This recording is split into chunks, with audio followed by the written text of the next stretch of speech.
வாழ்க வையகம், வாழ்க வையகம், வாழ்க வளமுடன்.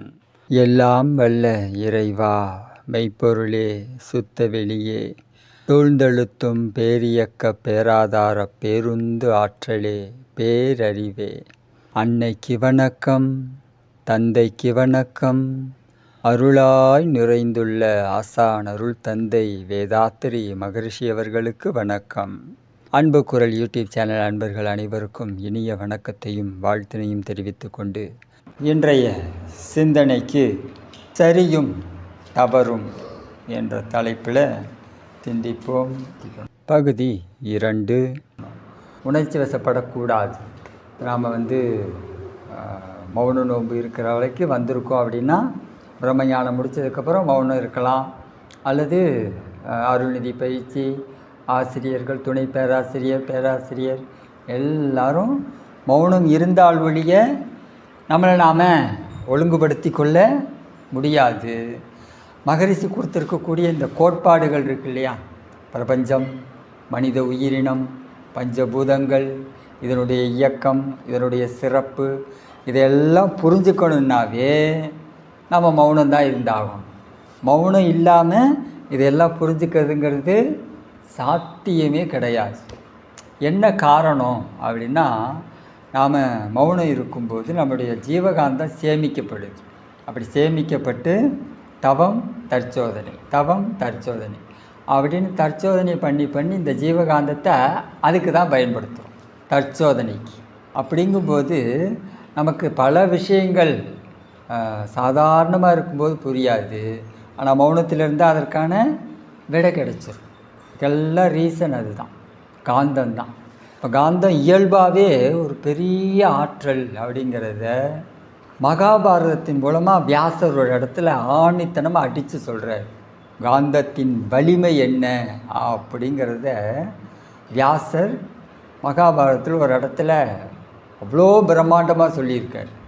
என்ன அது அப்படின்னா, போர் ஆரம்பிக்க போகுது, அதற்கு முன்னாடி முதல் நாள், போர் துவங்குவதற்கு முதல் நாள், துரியோதனனுடைய தாய் காந்தாரி அவங்க என்ன பண்ணுறாங்க, நீ போய் ஆற்றுல இறங்கி குளிச்சுட்டு ட்ரெஸ்ஸே இல்லாமல் அப்படியே வா அப்படிங்கிறாங்க.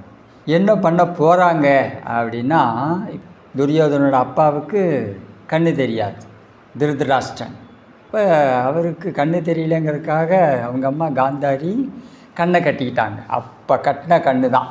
இந்த கல்யாணம் பேசி முடிக்கிறாங்க. அப்போ இந்த என்னுடைய கணவர் பார்க்காத உலகத்தை நானும் பார்க்க போவது இல்லை அப்படின்னு கண்ணை கட்டிக்கிட்டாங்க. அன்னையிலேருந்து கணக்கு எடுத்தோம் அப்படின்னா, துரியோதனம் பிறந்து அவர் வளர்ந்து ஒரு 25 வருஷம் வச்சுக்கலாம். அப்ராக்சிமேட்டாக ஒரு 25 வருஷம் வச்சுக்கலாம். 25 வருஷமாக அவங்க என்ன பண்ணல, கண்கட்ட திறக்கவே இல்லை. அப்போ இந்த காந்த ஆற்றல் அவங்களுடைய கண்களில் குவிஞ்சு நிற்கிது. குவியும், அதுதான் சயின்ஸ், குவியும்.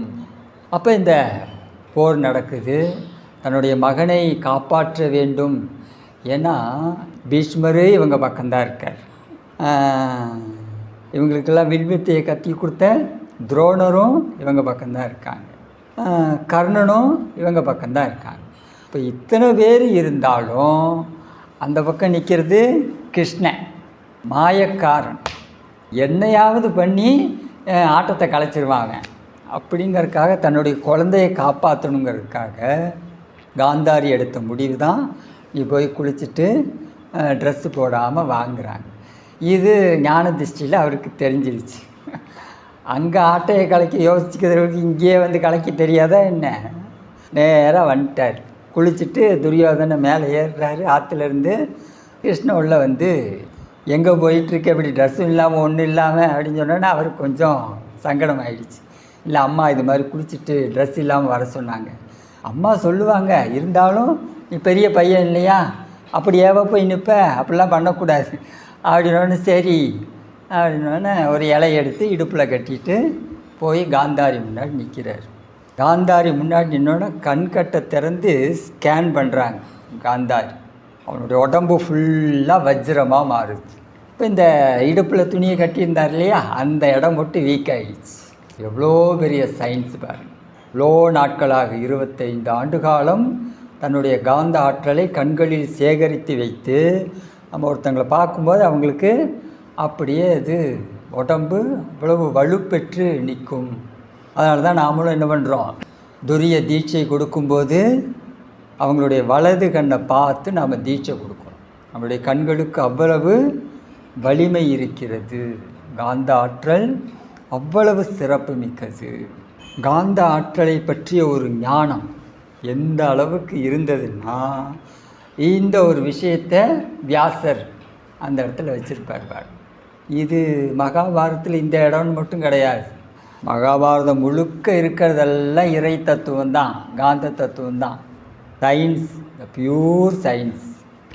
இப்போ ஆதி காலத்தில் பாருங்கள், அதே மகாபாரதத்தில் தான் இந்த பாண்டவர்கள் பிறக்கிறாங்களா, இவங்கெல்லாம் குந்தி தேவி வரம் வாங்கி சூரிய தேவன் வாயு தேவன்ட்டு ஒவ்வொருத்தங்கள்ட்டையும் வரம் வாங்கினாலும் இவங்கெல்லாம் பிறக்கிறாங்க. இங்கே காந்தாரிக்கு குழந்தைய உருவாக மாட்டேங்குது. அப்போ காந்தாரியும் வயிற்றுக்குள்ளே ஏதோ வளருது, ஆனால் சதை பிண்டமாக தான் இருக்கும், அதுவும் குழந்தை கிடையாது. அப்போ அது வளர்ந்து பிறக்கும்போது ஒரு சதை பிண்டமாக பிறக்குது. அதை வியாசர் என்ன பண்ணுறாரு, கொண்டு போய் குடுவையில் அதை வச்சு மந்திரங்கள் சொல்லி அதுக்கு உயிர் கொடுத்து அதை குழந்தையாக மாற்றுறாரு. த டெஸ்ட் யூ பேபி, டெஸ்ட் யூ பேபியை எங்கே கண்டுபிடிச்சிருக்காரு வாங்க, அதை தான் இன்றைக்கி பண்ணிகிட்ருக்கோம் நம்ம சயின்ஸில். அன்னைக்கு குடுவைக்குள்ளே வச்சு வளர்ந்த அந்த விஷயத்தையே தான் இன்றைக்கி நம்ம ஹாஸ்பிட்டலில் வச்சு குழந்தைகளை அணுச்சேர்க்கை விந்தணுவையும் கருமுட்டையும் ஒன்றா சேர்த்து குழந்தைய ஃபார்ம் பண்ணுறோம். டெஸ்ட் யூ பேபி எல்லாம் பாருங்கள் சயின்ஸு தான். இப்போ இது மாதிரியான விஷயங்கள்லாம் பெரியவங்க சொல்லி வச்சுருக்கிறத புரிஞ்சுக்கிறதுக்கு நமக்கு இந்த காந்தம் தேவை. இப்போ மகரிஷிக்கிட்ட வந்ததுனால இதெல்லாம் நமக்கு புரியுது. இங்கே வரலைன்னா இதெல்லாம் புரியுமா? இன்னும் நாமளும் ஊர் ஊராக சுற்றிட்டு இருந்திருப்போம். இந்த பயிற்சியில் நம்மளை ஆழமாக ஈடுபடுத்திக்கணும். தற்சோதனை பண்ணி நம்மளை தான் நாம் சீர்படுத்திக்கணுமே ஒழிய மற்றவங்களெல்லாம் என்ன பண்ணணும், பயிற்சிக்கிட்ட நகர்த்தி விட்டுறணும். அதோடு சரி, அவ்வளோதான். நாம் அவங்கள போய் திருத்துகிறோம், நாம் அவங்கள போய் ஒழுங்குபடுத்துகிறோன்னு நினச்சோம் அப்படின்னா நம்மளையும் சேர்த்து நாம் அதில் பாதாளத்துக்கு போயிடுவோம். அது மாதிரிலாம் இல்லாமல் அவங்ககிட்ட பயிற்சியை விட்டுருவோம், அது பார்த்துக்கும் அப்படின்னு பயிற்சிக்கிட்ட கொடுத்துடணும். இப்போ இதெல்லாம் நாம் தெளிவான மனோநிலையில் இருந்து சிந்தித்து புரிஞ்சிக்க வேண்டிய விஷயங்கள் ஏராளமாக இருக்குது. நம்மளை சுற்றி பெரியவங்க அந்த காலத்தில் நாம் இன்றைக்கி சயின்டிஸ்ட்டுன்னு பேசுகிற எல்லாருமே ஆதி காலத்தில் சித்தர்களாகவும் ஞானிகளாகவும் இருந்திருக்காங்க. அவ்வளோதான் வித்தியாசம். இன்றைக்கி சித்தர்களும் ஞானியர்களும் சயின்டிஸ்ட் தான். அவங்கள நாம் ஞானி மகான் ரிஷின்னு சொல்கிறோம். அதுவே இங்கே விஞ்ஞானபூர்வமாக இருக்கக்கூடியவங்களை நாம் இன்றைக்கி சயின்டிஸ்ட் அப்படின்னு பேசிகிட்டு இருக்கோம். ஆக விஞ்ஞானம் துவங்கும், ரன் ஆகும். அது ஒரு இடைப்பட்ட காலம்தான். அது அதில் ஆரம்பம் இருக்கான்னு பார்த்தா ஆரம்பம் இருக்காது. ஆரம்பம் மெய்ஞானம் தான் வரணும். அதே மாதிரி விஞ்ஞானத்தில் முடிவு கிடைக்குமான்னா முடிவும் கிடைக்காது. எங்கே ஆகணும், மெய்ஞானத்துக்கு தான் வந்தாகணும்.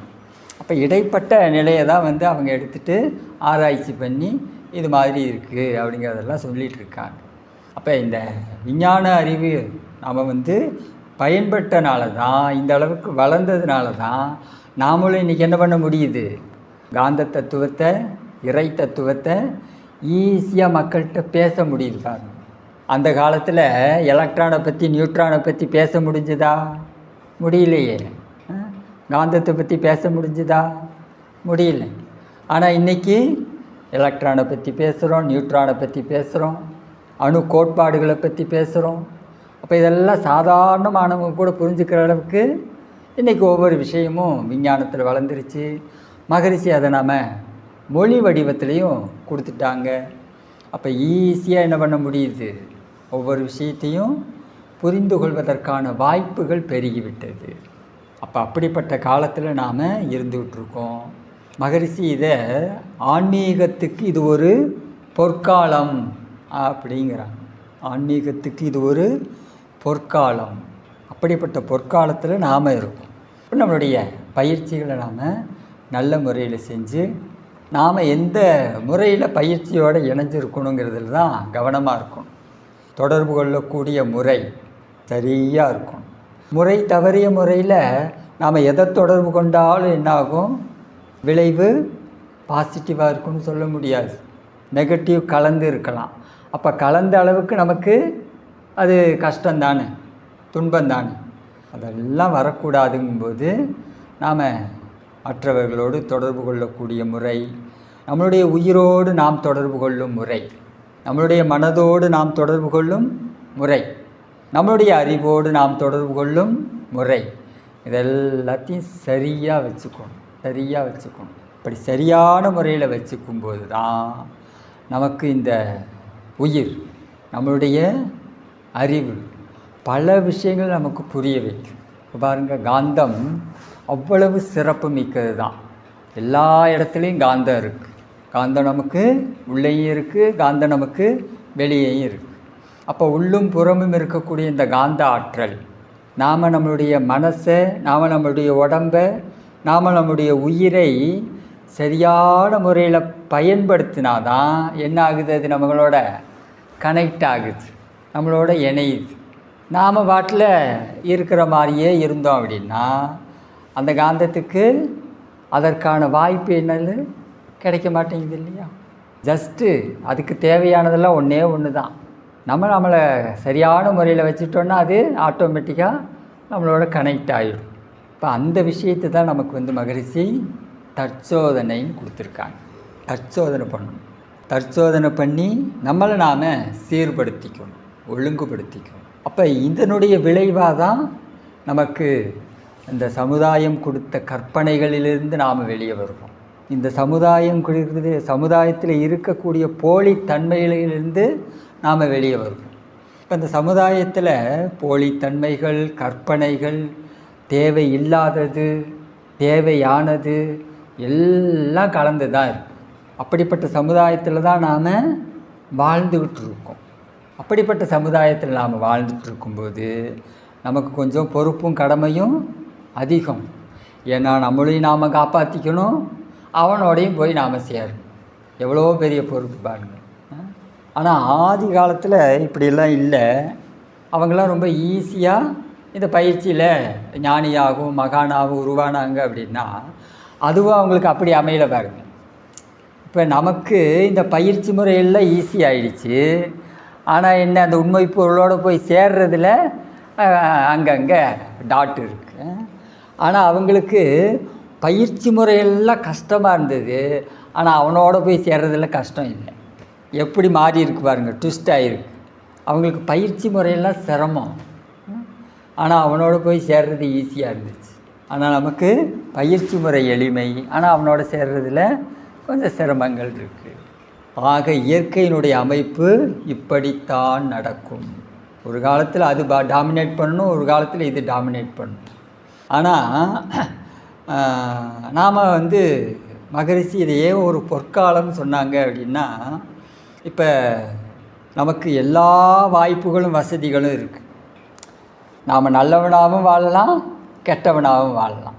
இப்போ நல்லவனாக வாழ்கிறதுக்கான முயற்சியோடு இருந்து பயிற்சியில் ட்ராவல் பண்ணோம் அப்படின்னா நம்மளை நாம் ஈஸியாக டெவலப் பண்ணிக்கலாம்.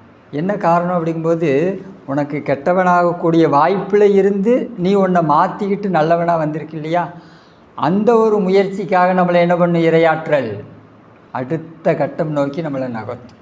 ஸோ இப்போ சில பேர்த்துக்கு வாய்ப்பே இல்லை. இதை தான் ஒரு விளையாட்டாக மகரிஷி சொல்லுவாங்க. நான் இது வரைக்கும் திருடினதே கிடையாது மகரிஷி, நான் நல்லவனாக தான் வாழ்ந்திருக்கேன். உடனே சொல்லுவாங்க, திருடுறதுக்கு உங்களுக்கு வாய்ப்பு கிடைக்கல, அதனால் நீங்கள் திருடல. வாய்ப்பு கிடைச்சிருந்து சூழ்நிலையும் அதே மாதிரி அமைஞ்சும் நீங்கள் திருடாமல் இருந்ததுனா தான் நீங்கள் சரியான ஆளுன்னு அர்த்தம், முறையாக புரிதலோடு இருக்கீங்கன்னு அர்த்தம். அவருக்கு என்ன வாய்ப்பு கிடைக்கல, அதனால் நீங்கள் திருடலைங்கிறீங்க. உங்களுக்கு காசு பணம் அப்பா அம்மா கேட்டால் கொடுப்பாங்கல்ல, ஆமாம் தாராளமாக கொடுப்பாங்க. அப்புறம் என்ன, எதுக்காக நீங்கள் போய் திருடணும்? அவர் ஏன் திருடினார்? காசும் இல்லை, பணமும் இல்லை, பசி, அதனால் அவர் திருடினார். இப்போ நமக்கு வாய்ப்பு இன்றைக்கி பாருங்கள், எல்லாத்துலேயும் வாய்ப்பு இருக்குது. கையிலையே வேறு வச்சுக்கிட்டுருக்கோம். அதில் நல்லதும் இருக்குது, கெட்டதும் இருக்குது. அவன் நல்லவனாகவும் வாழலாம், கெட்டவனாகவும் வாழலாம். இது ஒரு விஷயம் போதும், நம்மளை நல்லவனாக்குறதுக்கும் கெட்டவனாக்குறதுக்கும். இப்போ அதில் நாம் என்ன முறையில் நம்மளை பாதுகாத்துக்கிறோம் அப்படிங்கிறத பொறுத்து நமக்கு ஒரு விளைவு வரும்.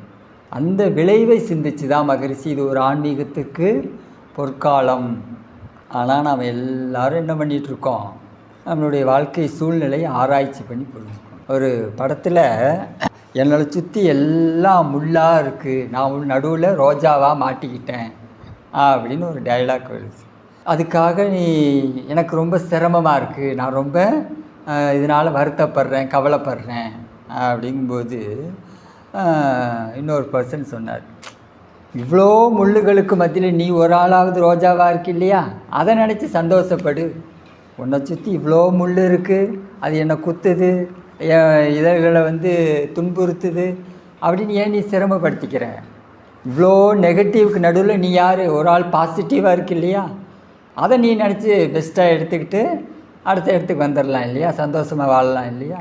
இப்போ அது மாதிரி தான் நம்மளோட சமுதாயத்தில் அந்த பக்கம் இந்த பக்கம் திரும்பினா எல்லாமே இருக்க தான் செய்யும். இதில் நாம் எப்படி இருக்கோம் அப்படிங்கிறது தான் முக்கியம். நம்மளோட உயிரை நாம் எப்படி பாதுகாத்துட்ருக்கோம், நம்மளுடைய உடம்பை நாம் எப்படி பாதுகாத்துட்ருக்கோம் அப்படிங்கிறது தான் முக்கியமானது. அப்போ அந்த முறையில் நம்முடைய வாழ்க்கையை நாம் ஆன்மீக வாழ்க்கையில் இது சரி இது தவறு அப்படிங்கிறது பர்சனை பொறுத்து மாறும். அவங்கள பொறுத்து இவங்கள பொறுத்தும் அது மாறக்கூடிய முறையில் தான் அந்த சரிங்கிறதும் தவறுங்கிறதும் அமையும். அதே சரி தவறுங்கிறத நாம் வெளியில் பார்க்காம நமக்குள்ளாக நாம் இது சரி இது தவறு அப்படிங்கிறதுல புரிஞ்சுக்கணும். என்னுடைய உயிருக்கு இது பொருத்தமானது, என்னுடைய மனசுக்கு இது பொருத்தமானது, அதற்காக இந்த செயலில் நான் என்னை ஈடுபடுத்தி கொள்கிறேன் அப்படின்னு வாழும். நம்மளுடைய வாழ்க்கை முறை அப்படி இருக்கிறது தான் அறிவாட்சி தரத்தை உயர்த்தும். இப்போ ஒரு நோக்கத்தோடு இருக்கணுங்கிறோம் இல்லையா, நாம் தவமே பண்ணுறோன்னாலும் நமக்கு ஒரு நோக்கம் இருக்கணும். என்ன நோக்கமாக இருக்கணும்? இல்லை கரெக்டாக 11:45 ஆச்சு அப்படின்னா பஞ்சபூத நவக்கிரக தவம், கரெக்டாக 10 மணி 9:30 மணிக்கு வந்தோடனே பஞ்சேந்திரிய தவம். இப்போ டைம் டு டைம் நம்ம தவம் நடக்குது, அந்த தவத்தில் நாம் நம்மளை இணைச்சிக்கிறோம். அப்படிங்கிறத காட்டிலும் நான் இந்த தவத்தை எதுக்காக செய்கிறேங்கிறது ரொம்ப முக்கியம். எந்த நோக்கத்துக்காக இந்த தவத்தை செய்கிறேன், இந்த நோக்கத்தை ஃபிக்ஸ் பண்ணிக்கங்க. நோக்கம் இல்லாமல் நாம் என்ன பண்ணக்கூடாது, எதிலேயுமே ஈடுபடக்கூடாது. எதாக இருந்தாலும் சரி, தவத்தில் நாம் உட்காடுறோம் அப்படின்னா என்னுடைய உயிரை நான் உணர்வதற்காக, என்னுடைய உயிரை நான் புரிந்து கொள்வதற்காக, உயிரின் பல்வேறு நிலைகளை மகரிஷி பேசியிருக்காங்க, இதையெல்லாம் அனுபவமாக்கி கொள்வதற்காக நான் தவம் செய்கிறேன் அப்படிங்கிற நோக்கத்தோடு உட்காந்து என்ன பண்ணணும், தவத்தில் நம்மளை ஈடுபடுத்திக்கணும். இல்லை தவம் நடக்கும், நம்ம தவம் பண்ண போகிறோம் அப்படிங்கிற மாதிரி இருக்கக்கூடாது, நோக்கம் இல்லாமல் இருக்கக்கூடாது. உடற்பயிற்சி அதே மாதிரி தான். எதுக்காக நான் உடற்பயிற்சி செய்கிறேன்? ஜென்ரலாக நம்ம சொல்லி வச்சுக்கிறது என்ன, உடம்பு நல்லா இருக்கணுங்கிறதுக்காக உடற்பயிற்சி செய்கிறேன். ஆனால் அது நம்மளுடைய நோக்கமாக இருக்கக்கூடாது. அது ஆரம்பத்தில் நம்ம சொல்கிறது அது அப்படி தான் இருக்கணும். ஆனால் அதை தாண்டி உடற்பயிற்சியை ஏன் நாம் செய்யணும் அப்படின்னா, நம்முடைய உடல் செல்களில் இருக்கக்கூடிய விலங்கின பதிவுகளை போக்குவதற்காகத்தான் நாம் உடற்பயிற்சியை செய்யணும். நம்முடைய நோக்கம் அங்கே இருக்கணும். நம்ம ஜென்ரலாக நம்ம சொல்லி வச்சுருக்க விஷயம் அதுதான், உடம்பு நல்லா இருக்கணுங்கிறதுக்காக உடற்பயிற்சி பண்ணுறோம்.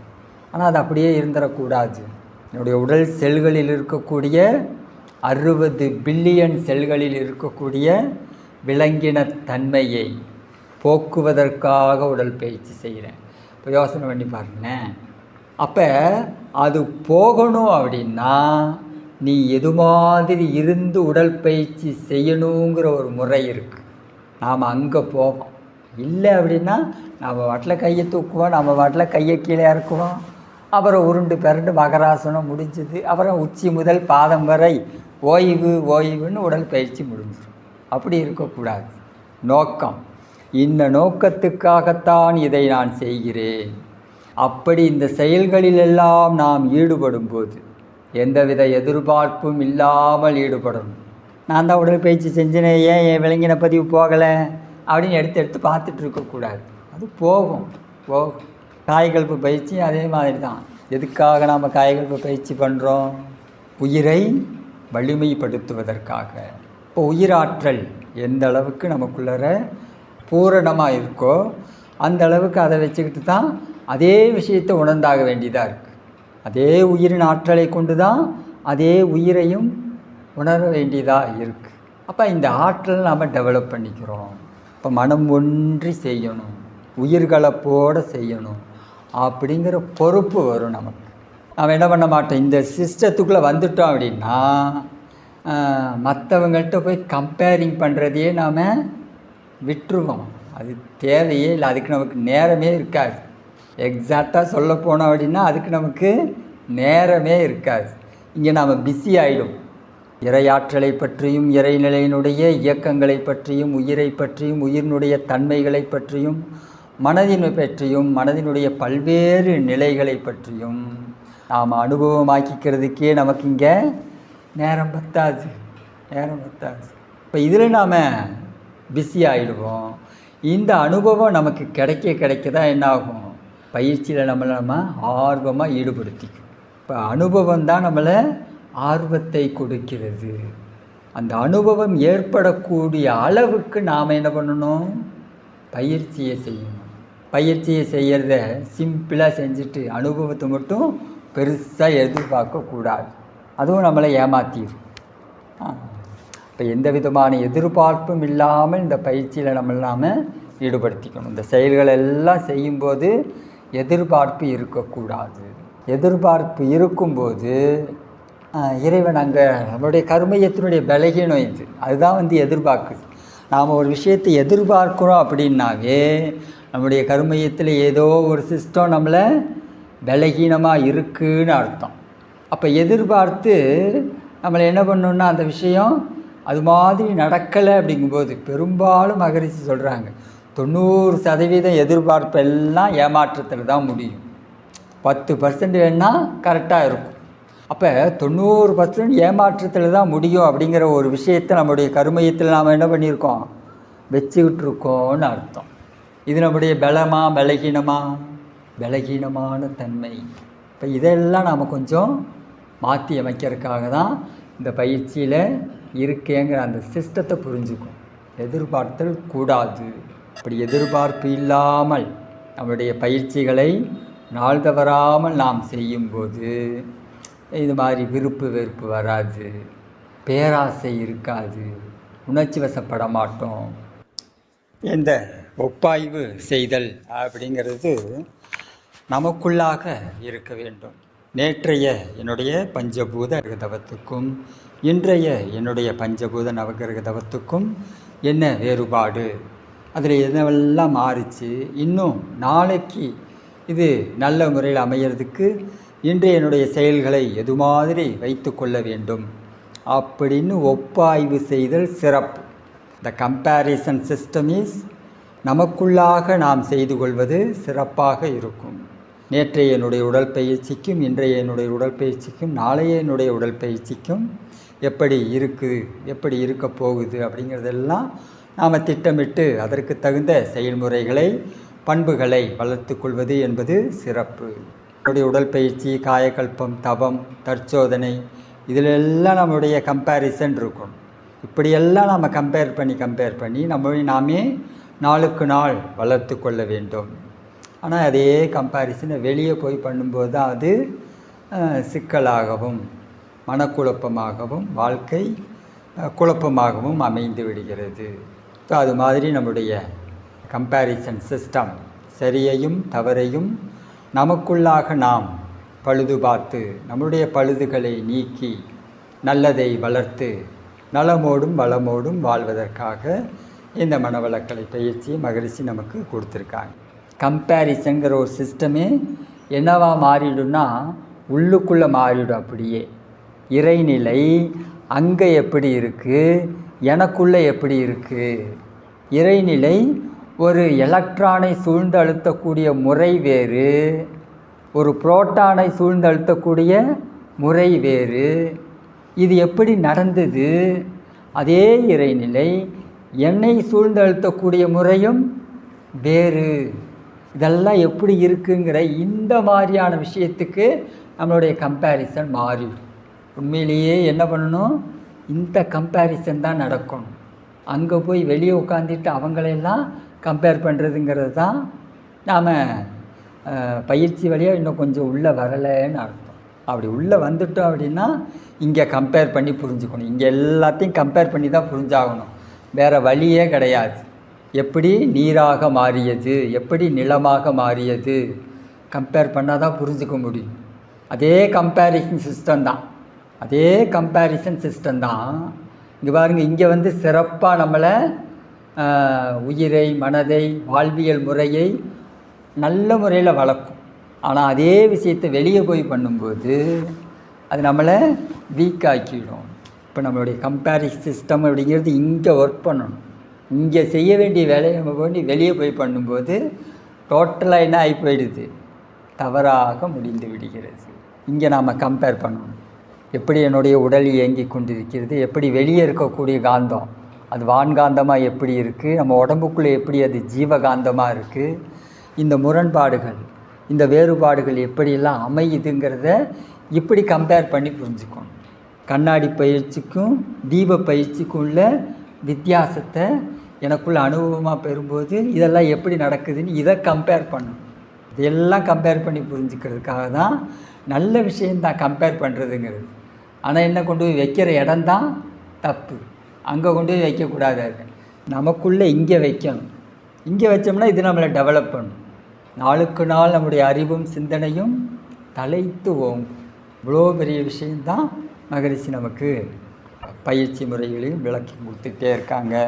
பலவாறாக நமக்கு விளக்கம் கொடுத்து இந்த மனவளக்கலை பயிற்சி நம்மையும் நம்முடைய குடும்பத்தையும் நாளுக்கு நாள் ஞானத்தில், சிந்தனையில் உயர்த்துகிறது. அதை நல்ல முறையில் நாம் பயன்படுத்தி கொள்வோம் என்று கூறி இந்த சிந்தனையை நாம் நிறைவு பண்ணிக்கலாம். இந்த சிந்தனை உங்களுக்கு பிடிச்சிருந்ததுன்னா நம்முடைய யூடியூப் சேனலை சப்ஸ்கிரைப் பண்ணிக்கோங்க. தெரிந்த அன்பர்களுக்கு ஷேர் பண்ணுங்கள். இந்த சிந்தனை பற்றிய கருத்துக்கள் வரவேற்கப்படுகின்றன. நன்றி, வாழ்த்துக்கள், வாழ்க வளமுடன்.